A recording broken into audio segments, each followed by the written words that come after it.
In this episode, we're going to talk about how to become a double O agent. Bella and me discovered this fantastic area for us a couple of months ago, and today we want to show you how you can become a double O agent and be part of this amazing movement. We will talk about our stories, and in the end, we will give you some tips on how you can respond to this typical questions that people ask when you just decide to not drink any alcohol. Have fun. Boo.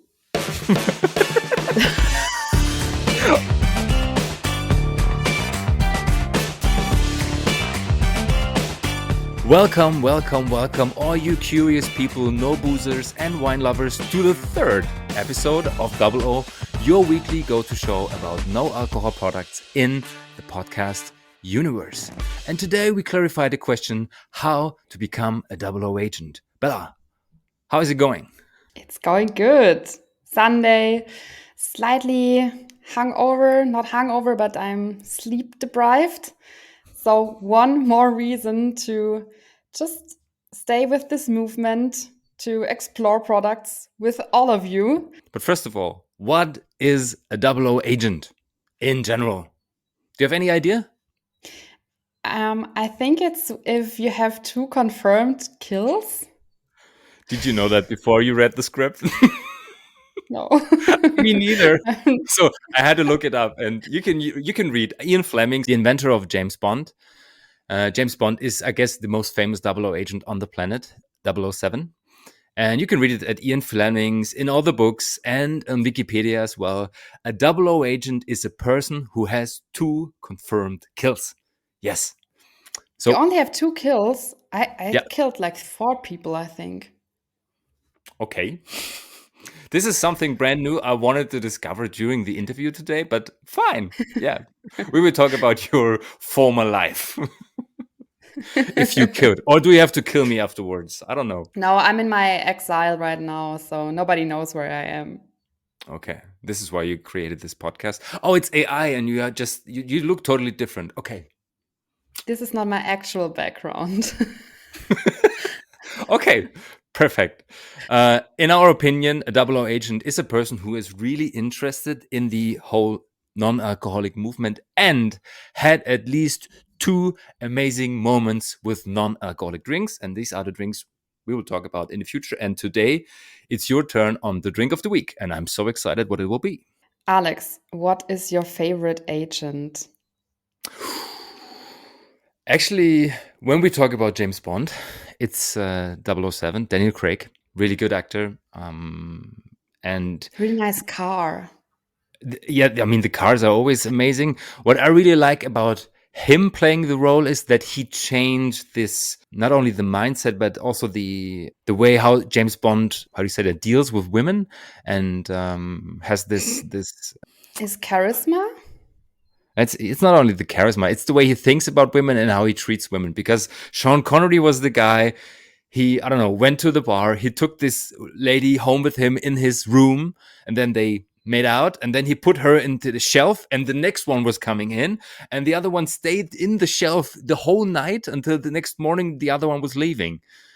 And today it's more about love and feelings, and of course he gets hurt every now and then due to that reason, but to me, this is the better Bond. Yeah. Yeah, I mean that poor girl. She probably didn't sleep at all.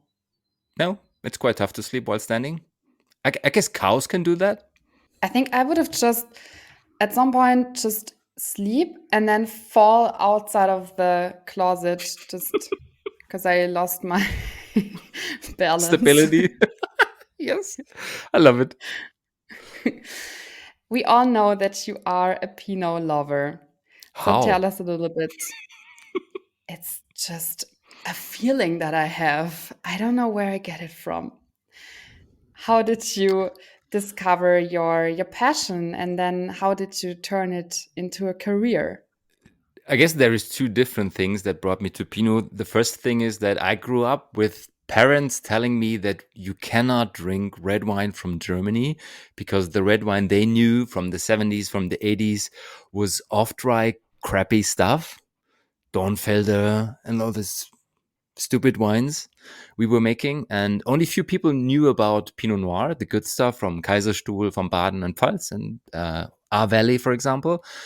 And if even if you knew it, it was too expensive to buy them. So you stood with, I don't know, Italian ones. My parents love Italy, and they drink a lot of Chianti and Piemontese wines. So I got more used to this. Yeah, powerful wines from Italy or from France. But I started to try things from Germany because I like trying things, even though people say don't do that.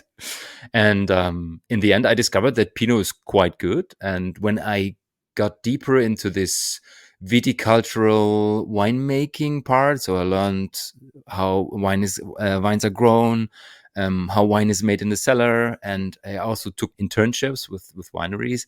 I learned that Pinot Noir is an amazing grape variety that can produce a lot of styles, many styles, and it's a diva. And this is why it suits me quite well, I think. I'm a diva every now and then as well. Are you also And very thin skinned? not that, but I would say you have a rather thick skin. I think so. But for me, a diva is more like is not a person with a thin skin.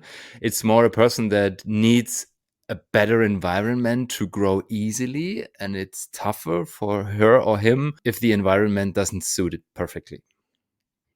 So Wow, I what a need. nice meta level deep Thank you very talk. much.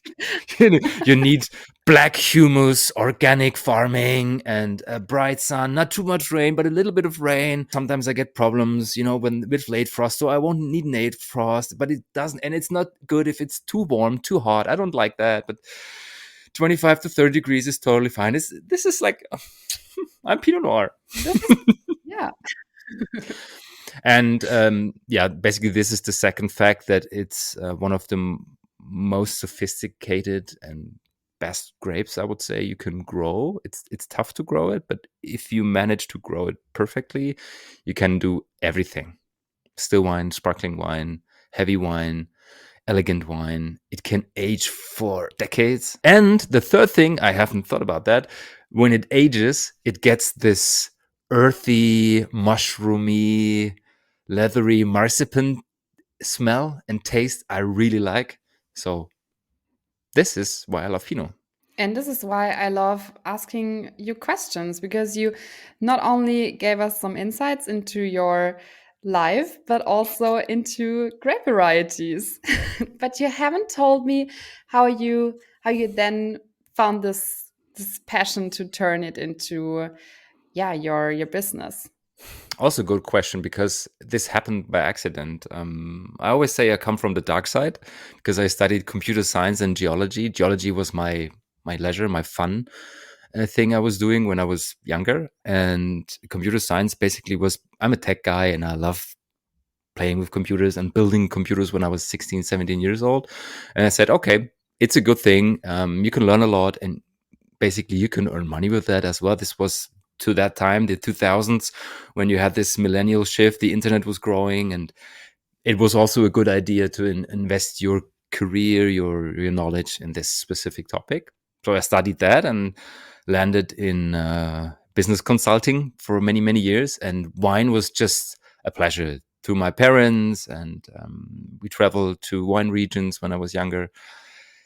And one day I bought a bottle of old Bordeaux on a flea market, and for I guess it was €3 or something. And then I googled the price on an auction, and the auction price was 400 something euro. And I said, "Wow, this fucking scrappy stuff can age and be very expensive as well."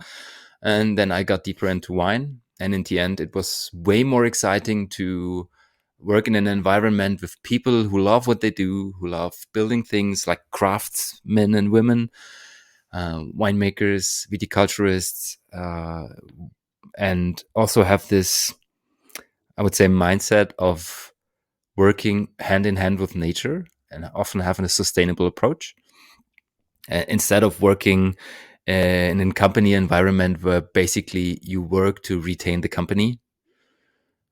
or to fulfill people's goals that have nothing to do with the company goals in general, or yeah, just self-fulfillment and not about doing good things for other people. Thank you. Yeah, fully agree.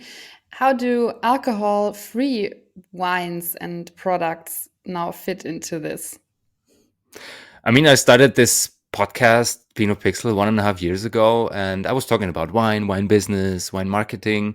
And the more I read about wine and alcohol and consumption and what is happening, on the one hand, I ask, why is this happening? Why are people getting more and more rid of alcohol and don't like it?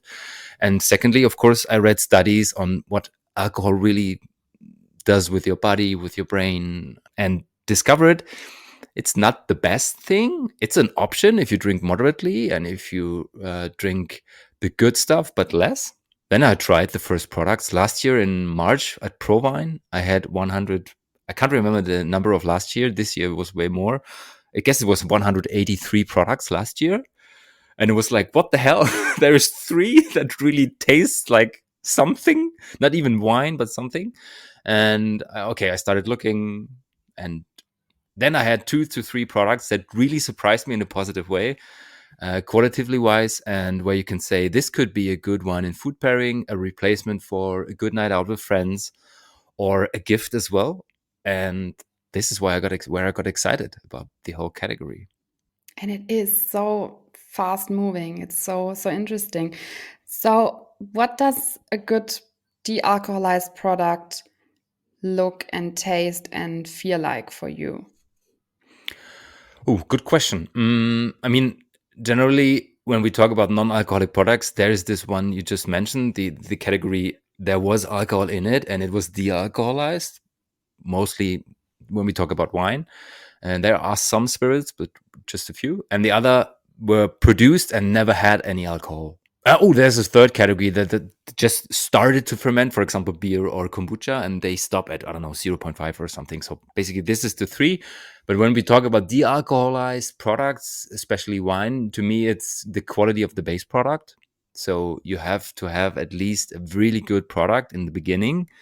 Usually, I would say this is done by a winemaker in a small, high quality winery, family owned, something like that, where people understand how to work with nature and the produce itself, to get the best out of it. And secondly, of course, people who understand the process of the dealcoholization to retain the good part of the wine while getting rid of the alcohol.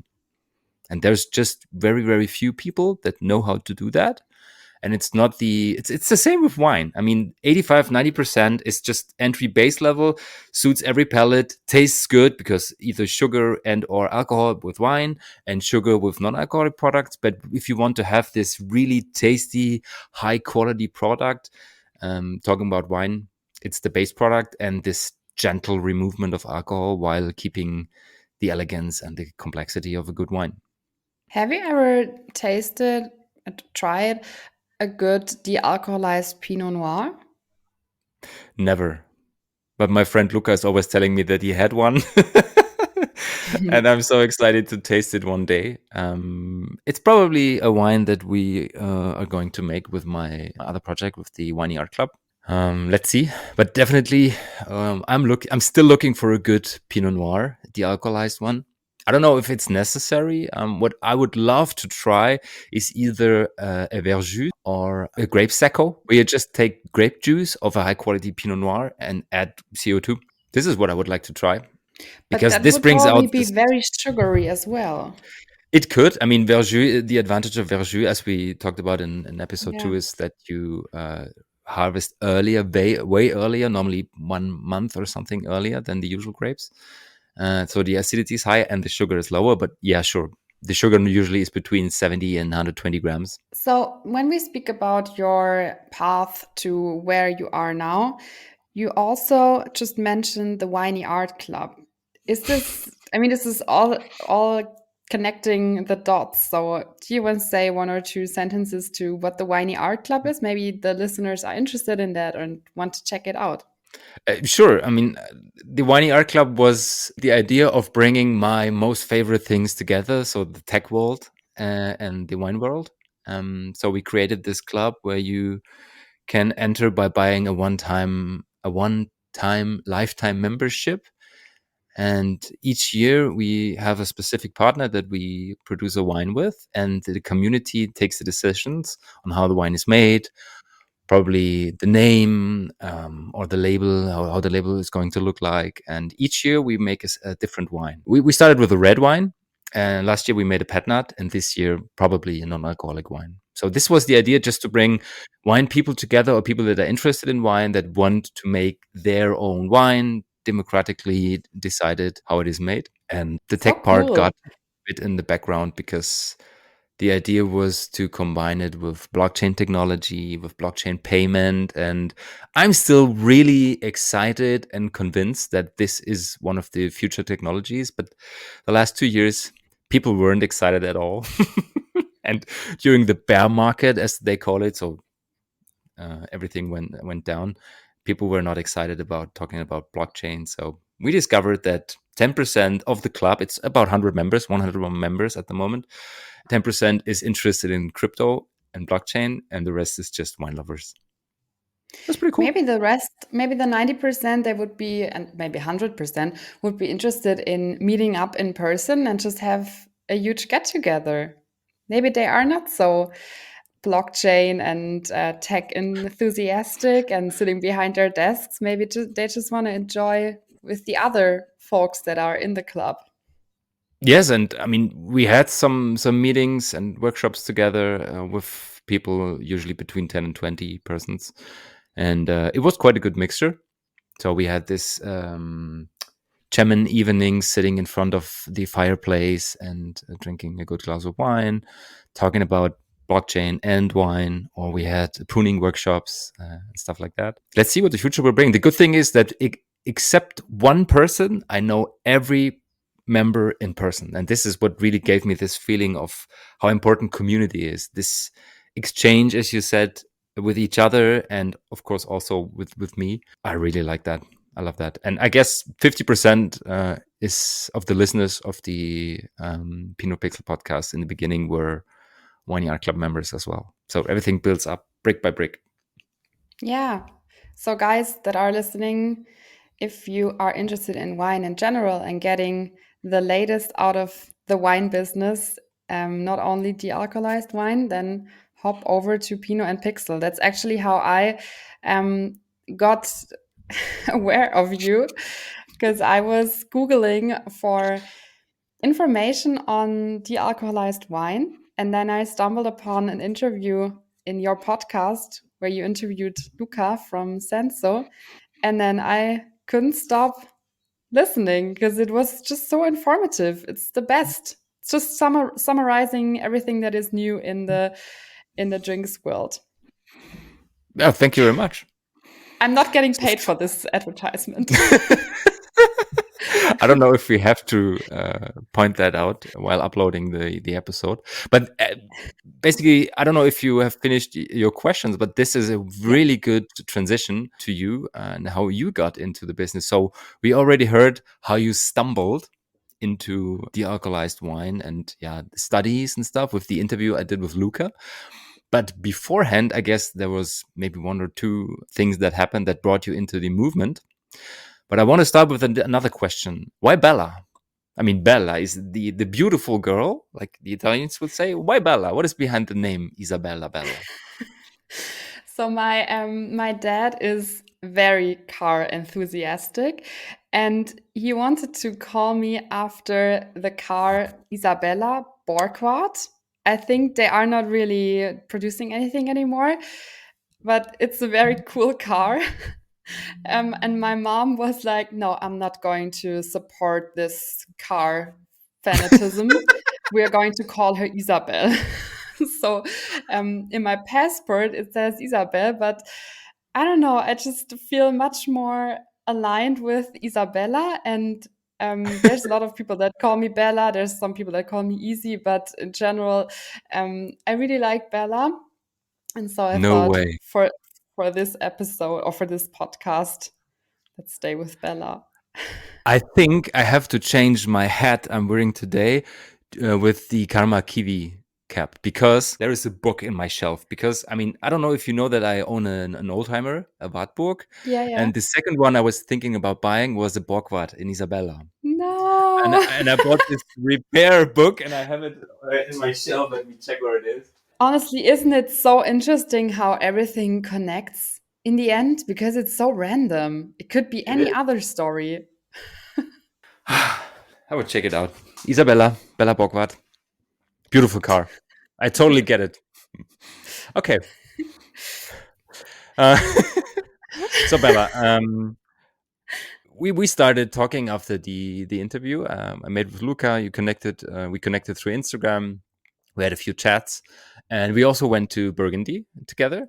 And I had the feeling that you are a positive person, always of high energy, and yeah, so many ideas, so many things to do, always smiling. So tell us, how would the perfect day look for you?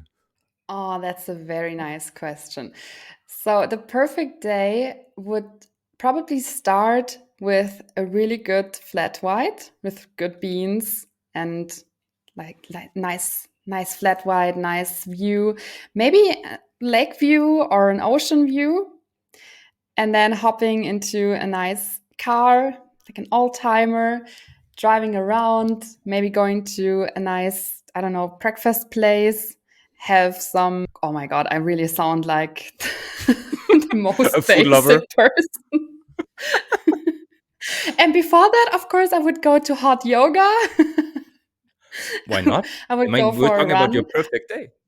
Yeah, that's actually really my perfect day. Yeah, I would definitely integrate some sports, maybe playing tennis or paddle, and then just going to the beach, hanging out with friends, having nice food, having a lot of sun and a lot of fresh air, and being on the go.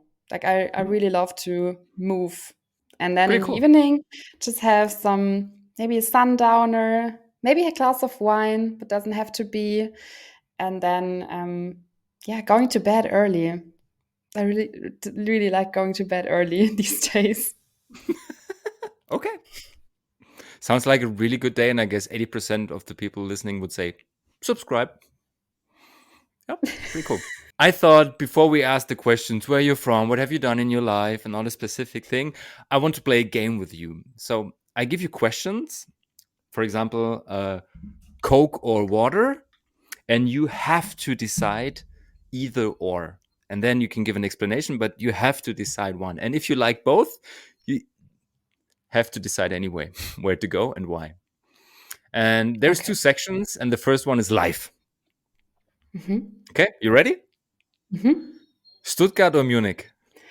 Munich. Okay, that was quite fast. But at the Porsche? moment, it's like I'm always changing my mind. Okay. Porsche or BMW? Porsche. Quite funny because you have Mercedes behind in your Yeah, I back. know. That's I used to work there, and I think they're nice cars, but I don't have that like emotional connection to those cars. Probably when you get older, I guess. I don't know. I always Yeah, had the because they feeling are that quite cars were reliable. hmm, interesting. Beach or mountains? Beach. Okay, that was easy. Now it gets a bit more difficult. Self study or teacher? Self study. Okay. Marketing or psychology? Psychology. Okay, interesting. Tennis or paddle? Paddle. Oh, wow. Why that? Tennis is so hard, and maybe I'm just fucking unskilled, but it takes so long for me to really get good at it, and it's still fun. But I think paddle just makes it fun much quicker Mhm. because you learn faster. What I really love about paddle is that you can play it with four people and you need four people to play it. And it's more like this fun game and this community game. Let's call it like that. And everybody's, you can just start it. It's pretty Smiling and cool. cheering. Yeah, Yeah, I'm pretty really cool.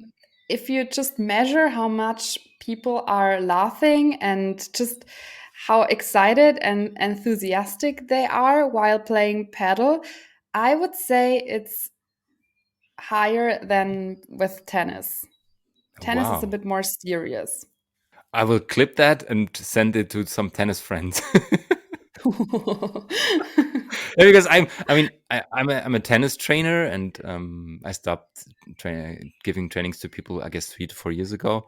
But I still love tennis, and I discovered or tried pickleball and paddle, and both were way more fun because of this exact same thing you just mentioned. It's more like about Yeah. playing together against each instead of against each other, and smiling and this measurement. I really love that. What do the people drink after having played paddle? First of all, water. Then Makes sense. sometimes I prepare just a nice smoothie Hmm. with protein, a lot of protein, a lot of peanut butter and banana in it, and some spinach and stuff like that. But there have also been days where we played in the evening and then had a glass of wine afterwards. But Would you just say one. it's usual to drink wine after paddle? No, Is it more a beer that was sport just or a wine sport or electrolyte sport? I think it's from Spain originally, I think, or from the Canary Islands. Hmm. So I would say when I discovered it, we would, if we drank something afterwards, we would drink Aperol Spritz, just because Okay. it's The just typical this Spanish drink, holiday sure. thing. Yeah, yeah. And all the Italians are like, "What? What is the Mio problem? What is the amore." stupid? Yeah, and then it's also quite popular in Italy, and in Germany it only just starts. So maybe a Radler, Problem? alcohol-free Radler would be a nice. Yes. I saw many people drinking alcohol-free beer afterwards because it's said to be this electrolyte drink you would need after Yeah. heavy sports. Could also be an option for alcohol-free drinks as well. Yeah, definitely like a nice spritzer from like a nice white wine spritzer But I guess de-alcoholized. paddle wasn't the thing that brought you into wine and especially non-alcoholic products of wine. Yeah, so with the non-alcoholic product, I really only started thinking about it last year because I'm generally a very conscious person. I really listen to my body. I integrate a lot of sports into my life. I take care of my nutrition. And I love trying new stuff, like the smoothies I told you about. I love to try adaptogens, superfoods, spinach, matcha, lion's mane, shake, blah, blah, blah. I tried it all. Okay. And I'm really kind of obsessed optimizing my health and my fitness. And I love to see the results. And on the other hand, I also really enjoy La Dolce Vita and drinking a glass of wine and Aperol Spritz and rosé and champagne and the whole feeling of it, like the situation of hanging out with your friends and just having a good time and a good laugh. And then I discovered that I really have these mood swings and the lack of sleep the next day. And last year, I had an elbow fracture and decided to stop drinking alcohol for a period of 6 weeks to speed up the healing process. What happened? And I fell from my bike. It was a really dark time, like a lot of just really weird injuries happened. And so I really got to think about everything. So it was really transformative as well because I was questioning a lot, and I had the time to because I was out Mhm. sick. Basically, I couldn't do anything. I dove really deep into the wine world, and since I decided to not drink, I was like, what about the de-alcoholized wines? Like, why is nobody talking about that? Like, why don't we have any information on good products yet? Are there good products? And I decided that I want to have my own podcast as well because I always um always wanted to do Ta-da! that and yeah, it's so funny how it all manifested probably during that time. And I reached out to people on LinkedIn back then that were in the wine industry and especially the de-alcoholized wine industry. And then I also saw that it's such a niche, and there are Mhm. only a few people in Germany, if at all, that are dealing with that stuff. And so, yeah, shout out to Luca from Senso and to Frederic from Zenotek, because they showed me that it's possible to enjoy de-alcoholized wine and really opened up this world for me. Perfect. This brings me to my second chapter in the game, either or. Drinks. Still or sparkling? Sparkling. Of course. Champagne or English Bubbly sparkling? girl. English sparkling. I really, really like the one that you pulled out Oh, in Burgundy. So, I love I mean, it. there's so many good champagnes, of course, but if you just think about the quality that you get for the price, then English sparkling is super good.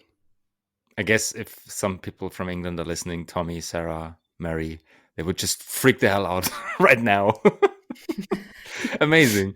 Chardonnay or Pinot Noir? Chardonnay. Okay, pretty good. So we. Our friendship ends here. Yeah. No, not what I wanted to say. It's more like I guess you need a specific amount of every grape variety to make a great sparkling. You can do 100% single varietal wines as well, sure. But the Cuvée was always the masterpiece in Champagne and in England as well. Meunier sometimes as well. Once Also again. think it takes some time to really like a wine, because Hmm. with Chardonnay I also had a very tough time in the beginning. Like when I first tried it, I don't know, 3, 4, 5 years ago, I was always like, nah, it's not my wine. And now I actually like it because I gave it a chance. I tried different styles of Chardonnay and different regions, and now I feel like I'm a Chardonnay liker, not lover, liker. This can develop, no worries.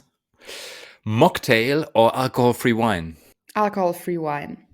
Ooh, surprise. Okay. Aperol Spritz or gin tonic?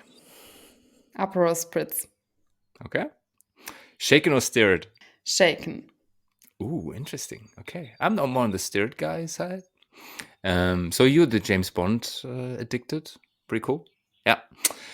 One last question. So, I mean, we came from shaken or stirred, and we talk about being a double O agent. What would be your number as a double O agent? Double O. What is your favorite number? I would say 9 because the last four numbers of my phone number are 009. And I always thought that Really? that would be my agent. Pretty cool. Yeah. Okay, so you're 009. I'm 005, by the way. Why is And that? Daniel, because I love the number five Okay.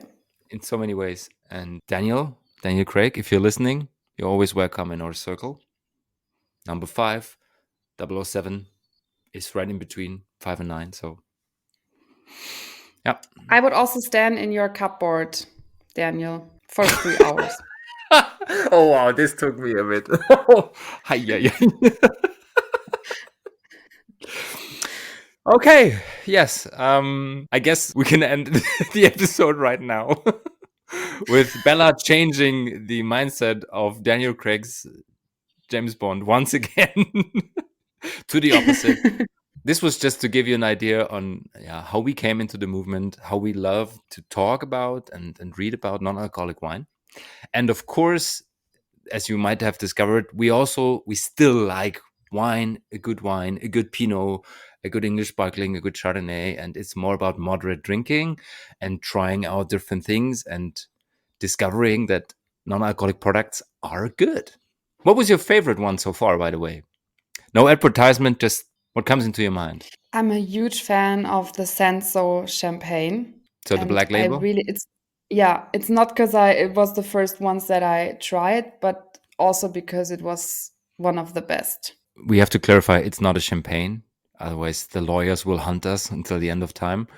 It's a sparkling, high quality sparkling. It's called Senza Black Label, champagne style. I guess we And can it even has say a that. oh shit. Devil's Kitchen. What I really love about it is also the design and the velvet label. So it's such a good Mhm. present if you have someone that is, I don't know, having an anniversary or a birthday or a wedding. You can just bring that, and it's makes for a nice present. Definitely. Yeah, What they're cool. about you? What's your favorite wine in the I guess de-alcoholized? there were a few depending on the occasion I'm looking for, and as a gift, and especially in business context, Black Label Senso is definitely a good choice. I also tried some really good spirits that basically were spirits beforehand and were de-alcoholized from Sober Spirits. I guess it's a French company. And my favorite wine style wine, de-alcoholized wine, is from Moderato. It's a red one. It's a Tanat, and it was just amazing. Low sugar level, but you have this tannin structure. You have this Mm. the darkness I really enjoy about Tana, because Tana is such a dark variety, and like always like this. And it's a non-alcoholic wine for wine and food pairing, and this is what I loved about this one. So yeah, but there is many products well made, and in the future we will see it like that. There's also a grape secco from Salvei. Do you know Salvei? It's a German No. company in close to Kaiserstuhl. They have something called Null Promille, 0 promille, and it's just grape juice made of muscatella, red muscat, and then added CO2. Quite high in sugar, but really tasty. And definitely, when I had my bachelor parties with ladies, and one or two were driving, or one was pregnant at the time, she said, "Oh, give me that stuff," and she drank the whole bottle in, I don't know, 30 minutes. When was the last time that you decided to not drink for a period of time? Like, even if it's just 1 week, but during that time, there might have been drinking occasions with friends or family where you then had to say, no, I'm not going to drink today. When was the last time and how did they react? I've never decided to do this for a specific period or amount of time or something like that. Um, it usually happened. I was preparing for a half marathon, or I don't know, I had too much a couple of weeks ago, and I felt it didn't feel right. But I had a weird situation during Easter when we on Easter Sunday we went out to a restaurant, my parents and me, and they went for fish or something, and I can't remember the food, but they ordered wine. And then I said, "Oh, I would like to have a bottle of water." And my parents were like, "Is everything okay?" I was like, "Yeah, sure." Are you It's totally sick? fine. Who It's are something you? like not like that, but this happened when I told them that I'm focusing on vegan stuff, so no meat and dairy products. They were like, "Are you still eating that, or are you healthy again?" But with alcohol, I guess it was more like a surprise, because we went to a friend's winery for lunch, and it was just usual to order wine, and I didn't, because I didn't want to drink. Not, I don't know, it was just a feeling. And then I said, "No, it's fine. I'm fine with water, and I just don't want to drink today." And they Did you feel accepted it. uncomfortable? Not at all. But Okay.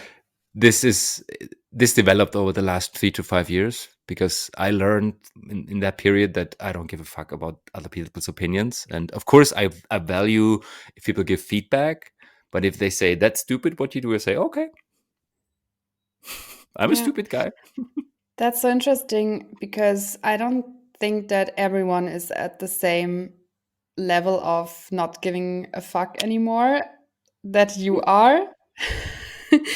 So I would say that there are more people that are feeling uncomfortable saying that they don't want to drink tonight. And we will dive deeper into this amazing psychological topic in episode number 5. Until then, keep an eye on our social media. On Instagram, we will share some ideas, some tips for you how to deal with those specific situations. And before we totally forget it, what is your drink of the week? My drink of the week is Aperitivo Senza, Senza alcohol, from Mondino, and it really is the perfect alternative to Aperol Spritz because it's not that sugary.